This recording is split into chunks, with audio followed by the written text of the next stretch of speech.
scared the daylights out of them, and it scared the daylights out of anybody. And they turned around and hastily got back as quick as they could to town and told them that what had happened to the first search party. So they got some more men, and they took their guns and went back out there. And when they got there, they walked up on Coffin Rock, and there was nothing there. Nobody knows to this day what become of those men.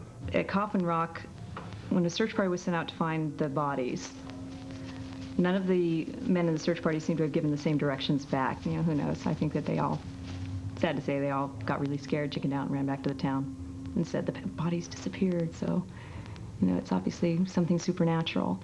Sort of in the winter, I guess, the fall or the winter 1940, some of the young kids started to disappear. What he did is he took the kids down in the basement by twos, and he made one face into the corner. Really? And then he would kill the other one. And then when he was done with that, he grabbed the one out of the corner and killed that one too. He killed 7 children, brutally. How did you kill the children, Mr. Farr? With knives. Mr. Farr, were you alone in the killing? Yes. Mr. Farr, how did you Farr? I heard voices in my head. What kind of voices? A woman's. Whose voice, Mr. Farr? No idea who it was. Was it fake, Mr. Farr? Was it Blair Witch, Mr. Farr? Could have been. I got hold of a newsreel showing Rustin Parr at a prison, and he was telling about what he had done and that he was led to do it by a woman that looked like a witch. At least there's newsreel from the time. There are many written reports. So this thing went, you know, nationwide at that point. This was a big deal. I have to, got to give the guy some credit that he never really said that the Blair Witch told him to do it. He was asked that.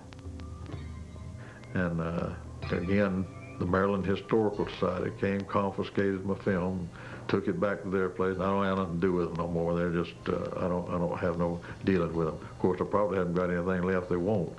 Or if they did, they'd come get it. Most people in town have been talking about the Blair Witch most of their lives. Oh, we're doing a documentary Yeah. about the Blair Witch.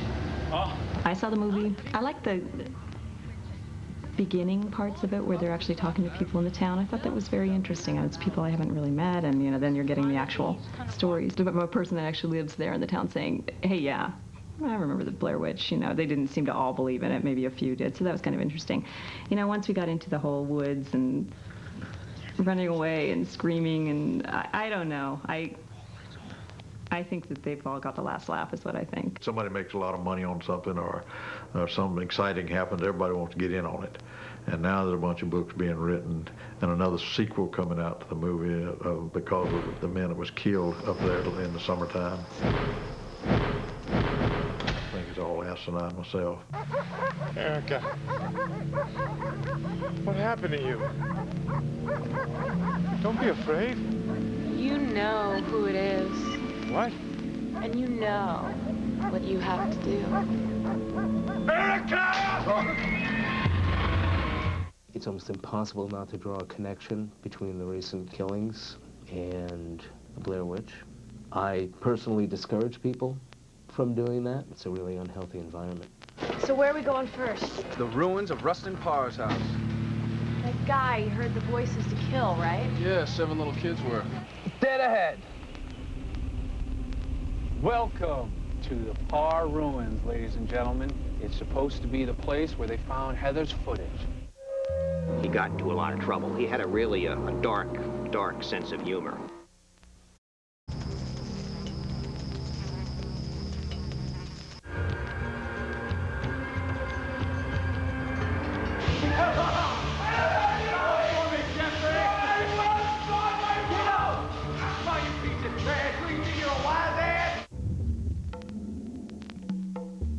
He got into a lot of trouble. He had a really dark sense of humor. But one afternoon, he comes into the cafeteria probably at the busiest time for one of their during lunch.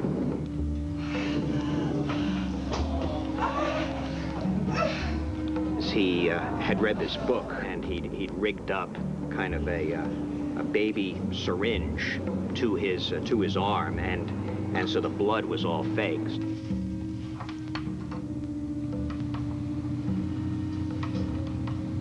one of the teachers had come down and got him, and he got into a lot of trouble. Jeff always was looking for ways to kind of attract attention to himself. Just as a matter of law, I don't know if you know this, you cannot expose the records of someone before the age of 18. This is not to hide any particular thing on the part of my client. It's just a legal fact. You can't do it. I know this, the prosecution knows this. Any case against Jeffrey is going to have to be based on the information that we have gathered from the crime scene. When he was 9, his father, who was a local artist in Burkittsville, and Jeffrey went for a camping trip. On that trip, Jeffrey's father sustained severe head trauma, injury to his spinal cord, and that resulted in him being completely incapacitated for the rest of his life. We found out later there's some suspicions on that. It was just kind of passed over because no one thought this kid was 9 years old. Now, some people are inferring that Jeffrey was responsible for that accident. I will not come to that conclusion. What I would say is that one way or the other, a 9-year-old witnessing this event can't not be traumatized and affected by it. In his early teens, Jeffrey kidnapped a baby of a neighbor. He kidnapped a kid, a baby. That is not normal. If indeed Jeffrey is the offender of these crimes, we can definitely go back and say this kidnapping, it was very carefully executed and specifically executed, and he stalked that baby and planned that crime. You've probably heard about the Walker case. Very close friends of ours, and the family was at our house often, and they called it a kidnapping. It was not a kidnapping. It was an act of compassion on my son's part. Rather than go to jail, he went to an institution. Jeff Patterson came to us when he was on the verge of 18 years old, a couple of months shy of his 18th birthday, and Jeff was brought here because he had abducted, there's no easier way to say it, an infant. And it took this infant into the woods. According to Jeff, it was in response to the voices that he was hearing, not uncommon among schizophrenics, and I'm afraid that had to be the diagnosis.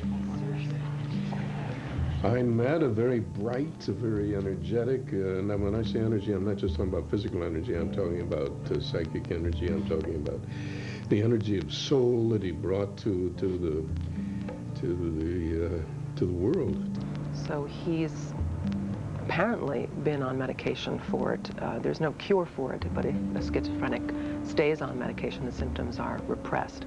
And I would be very interested to find out if prior to this recent event, Jeffrey stopped taking the pills. He demanded 3 forms of therapy. 1, pharmaceuticals, the other electroshock treatments, and the third, and most important, very intensive therapy, talk, exchange. And he left here a man capable of assimilating into the larger society. I can say a lot about Jeff's imagination. It's awesome, it's prodigious, it's vivid. He planned to someday, or hoped, dreamed, and he certainly had the mental capacity and the creative imagination to do it, to make his own films, and certainly the Blair Witch was one of those that affected him most deeply.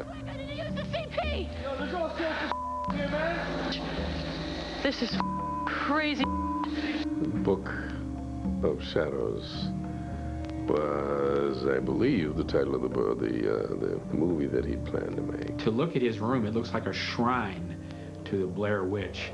And what was really interesting, in some cases, he had taken pictures of himself and pasted them, one of them on one of the posters. So that, I mean, he wanted so much to be a part of this Blair Witch thing that he actually put himself in the pictures. Agent Tinshu can tell you that's, as far as profiling goes, man, this guy's a classic case. My client's imagination is not on trial. His deeds are. And Jeff is just a young kid who happens to be interested in films.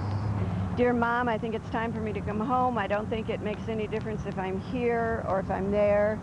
If I'm there, at least I talk without watching every word I say. Dear Mom, they won't let me say F you, but F you for showing them my letter.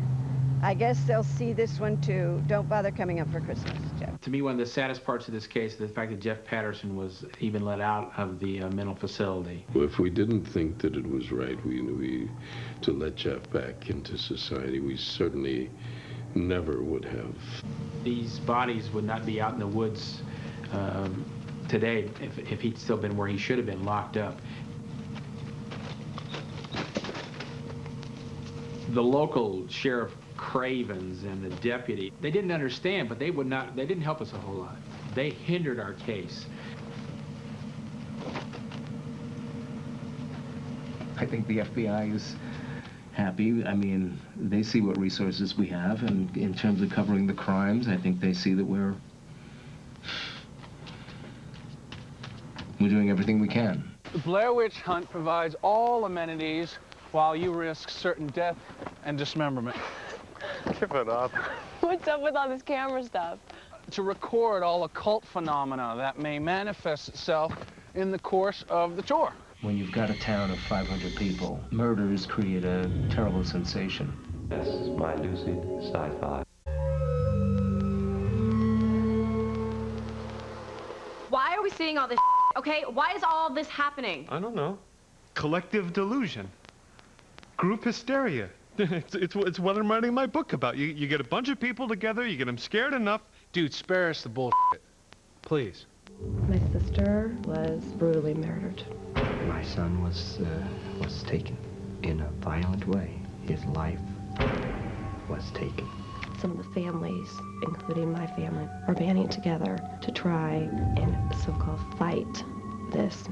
What I know about the Jeff Patterson case is what I've heard from his attorney, Donald McFerrell, who came to me wanting my knowledge and some information on mass hysteria. There are two forms that mass hysteria can take, and one is a physical, that groups of people have been known to collapse because they are all overtaken by some sort of physical, they think, ailment. The other aspect of this mass hysteria has to do with a perceived evil that is shared by groups. It can be, again, from 2 to 900.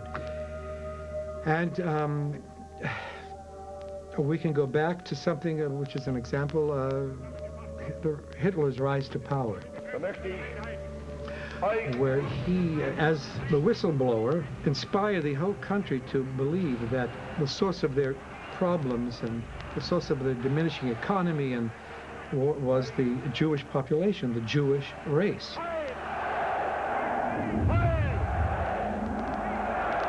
At least 200 people were killed in Indonesia for being what was thought as black magicians. And they called them ninjas. Well, there's a lot of classifications for multiple murderers. That they generally fall under 3, though, distinctive categories. One is serial killing. Serial killing is a perfection of a technique over a period of time where many people are killed. There are many victims. There are certain well-known serial killers, Jeffrey Dahmer, the Zodiac Killer, Son of Sam, and Ted Bundy. Then spree killing takes place in one contained area, a very short period of time, to a large group of people. For example, Charles Whitman or Richard Speck. And then the last is mass murderers, and that's a hybrid combination of the two. Sometimes also has cultish undertones, like the Manson family. Charles Manson's defense was that he was simply an innocent party who had these individuals drawn to him, but that was not responsible for their actions. In this case, with Jeffrey Patterson, we're looking at it, if indeed he is the offender, as a spree killing, cultish undertone. The crimes were gruesome. And when you've got a town of 500 people, disappearance of people and murders basically create a terrible sensation. Well, the kind of person that commits spree crimes, well, it's a combination of things. He either has gotten to a point in his life where certain elements make him snap, and he's brought together a group of people or enters an area with a group of people and takes that emotional release to a violent level. It's not necessarily someone who plans a murder, although it could be. The pattern of blaming other people, of laying the blame away from themselves, the guilty party tends to put that blame anywhere other than themselves. Vera Tinslew is convinced that the three individuals together was this mass hysteria kind of thing. I don't think so. You know, this is an act of someone who's crazy or really obsessed with that whole occult. I mean, if people really believe in myths and legends, that's definitely could be a cause of mass hysteria.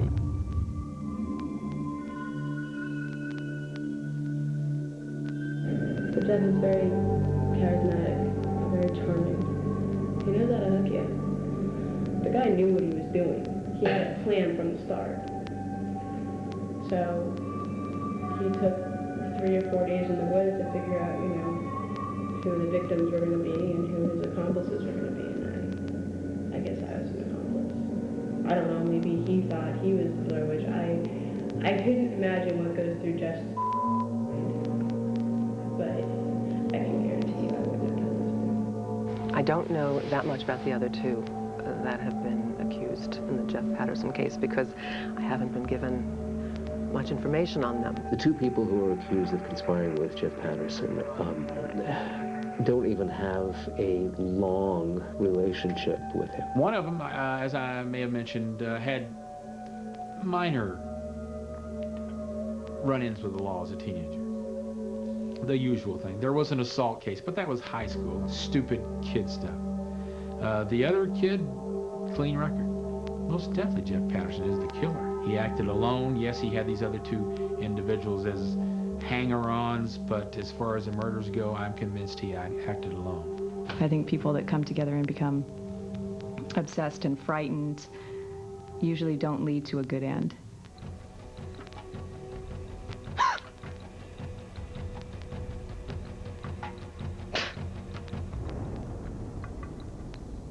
You're all gonna fucking die.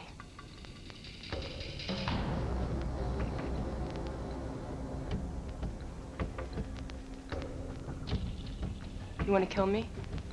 No. No, I just want to understand. We do not want this movie to come out to public viewing. We do not want to see it out there. People, you know, will ask me, you know, are you a witch? Well, no, I don't call myself a witch. I call myself a Wiccan.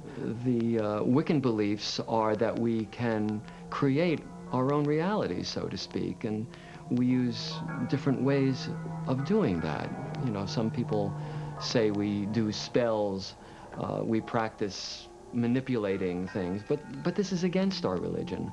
Witches or believers in pagan beliefs in the Middle Ages were tortured in horrible ways. In fact, there was a book written by some monks at the order of one of the popes, I guess, you know, during the Inquisition time, called the Malleus Maleficarum, which was a outline of how to torture and how to abuse in the most terrible ways witches.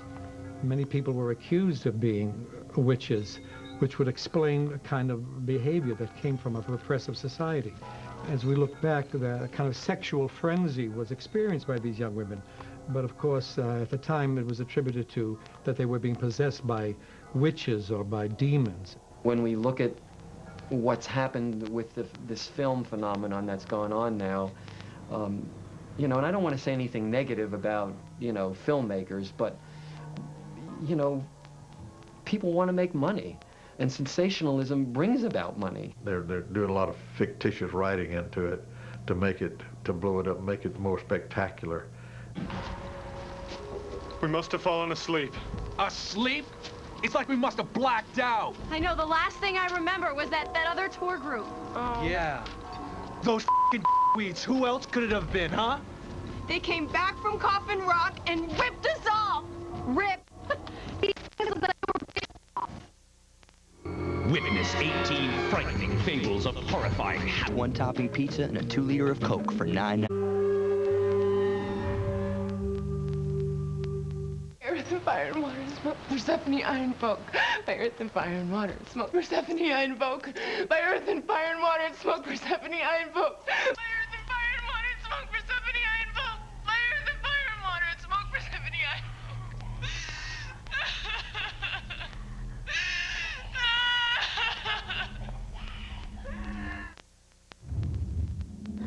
I will do what I can, and I know my family will do what they can to see that her death is not made into a movie. If it does come out, we're going to sue. A brutal murder in the Black Hills discovered today. The bodies of 5 hikers found dead atop the landmark known as Coffin Rock. A grisly recreation of the infamous Coffin Rock massacre popularized by the movie The Blair Witch Project. We want the studio to be forthright and to stop wherever it is right now. It's a sensation in the circus sense, and it's a sensation in terms of what you feel about where you are. I think you should come over here. What do you want? What? Something's here.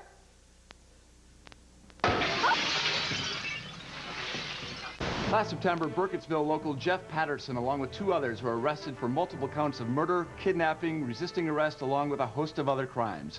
Today, Action News 6 takes you live to the courtroom for the first day of trial. Dilba Henry standing by live outside the Rockville courtroom. After a 6-month delay, the trial of Jeff Patterson is finally getting underway. And Patterson's defense attorney, Mr. Donald McFarrell, has high hopes for his client. Mr. McFarrell, how do you plan on defending your client?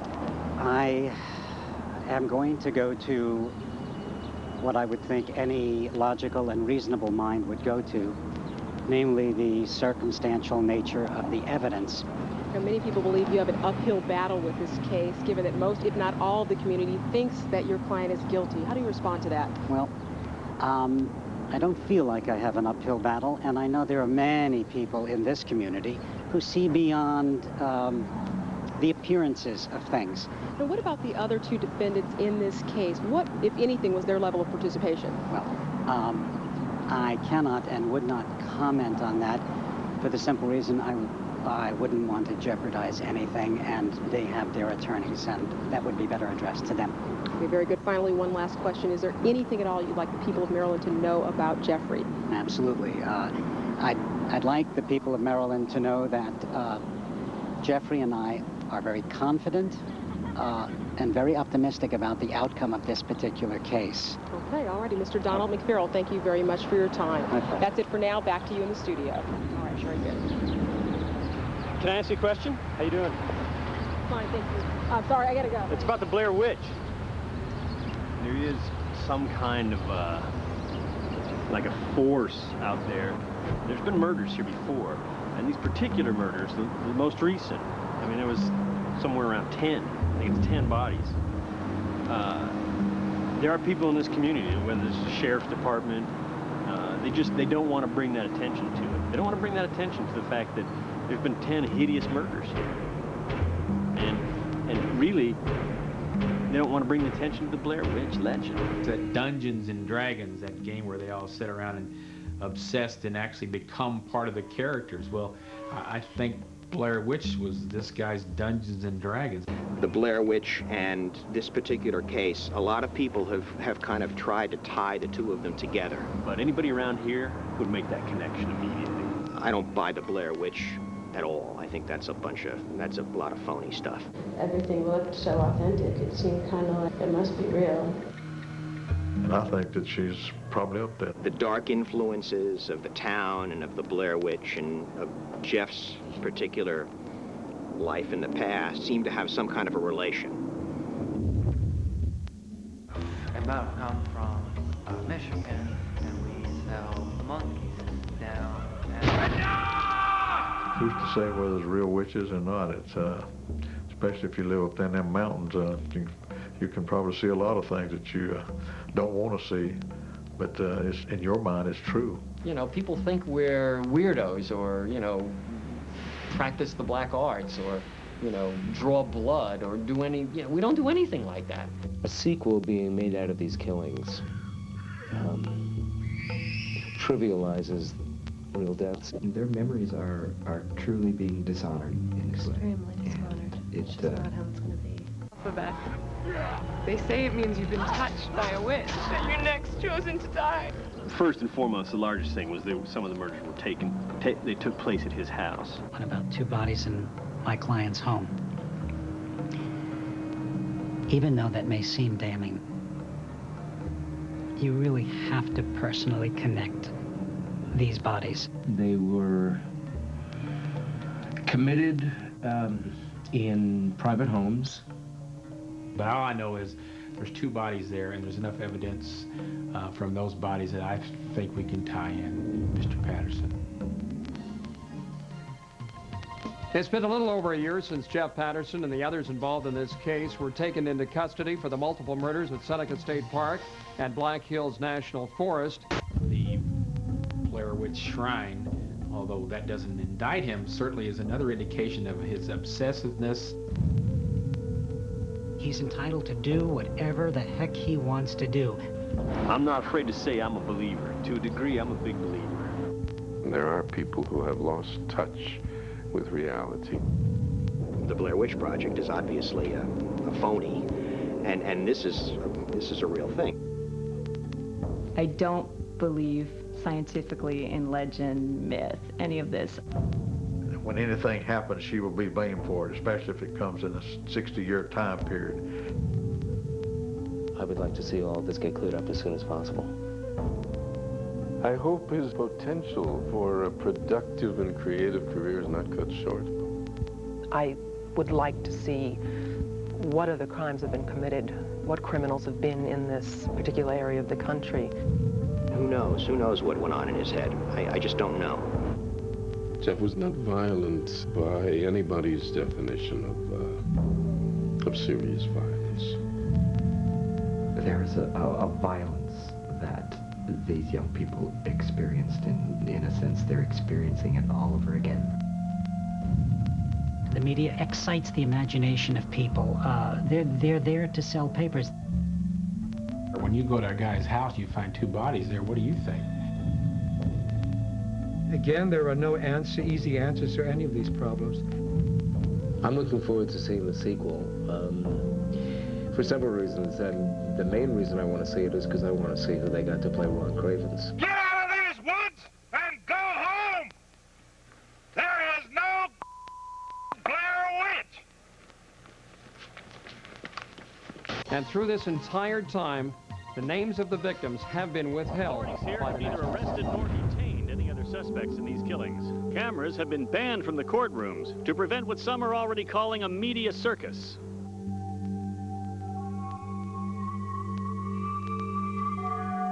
That's the story so far. Stay tuned to News Center 9 for further details. Reporting live, this is Stan Friedman. Now back to you in the studio.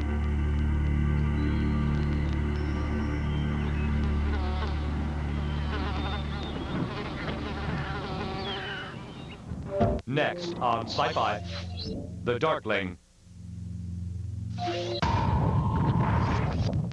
New York's Village Halloween Parade. 50,000 legs, 4 million eyes. A mile long, and it's alive. With over 2 million marchers, spectators, floats, and live musical performances. New York's Village Halloween Parade. Live Tuesday, October 31st at 7 on SciFi.